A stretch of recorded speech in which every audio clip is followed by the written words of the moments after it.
जिद्दी राजा और गरीब। प्राचीन समय में एक राज्य में राजा रहता था जो अपनी जिद के लिए प्रसिद्ध था।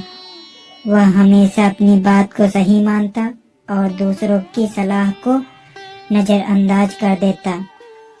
यह कहानी उसी राजा की और एक गरीब किसान की है जिसने राजा को एक महत्वपूर्ण सबक सिखाया। कहानी। एक दिन राजा अपने महल की बालकनी से नीचे देख रहा था। उसने देखा कि गरीब किसान खेत में काम कर रहा है और वह बहुत खुश है। किसान गा रहा था। यह देखकर राजा हैरान हुआ और सोचने लगा, यह गरीब आदमी इतना खुश कैसे हो सकता है। मेरे पास सब कुछ है, फिर भी मैं संतोष महसूस नहीं करता। राजा ने अपने मंत्री से कहा, मैं इस गरीब किसान की खुशी का कारण जानना चाहता हूँ। मुझे पता लगाओ कि ऐसा क्या है जो इससे इतना खुश रखता है। मंत्री ने किसान से बात की और उसकी सादगी भरी जिंदगी के बारे में जाना। किसान ने बताया, महाराज, मेरे पास बस एक छोटा सा खेत और एक झोपड़ी है। मैं मेहनत करता हूँ, परिवार के साथ रहता हूँ, समय बिताता हूँ और भगवान का शुक्रिया अदा करता हूँ। यही मेरी खुशी का राज है। मंत्री ने राजा को बताया, किसान संतोषी स्वभाव का है और यही उसकी खुशी का कारण है। लेकिन जिद्दी राजा यह मानने से इनकार कर दिया। उसने कहा, असंभव।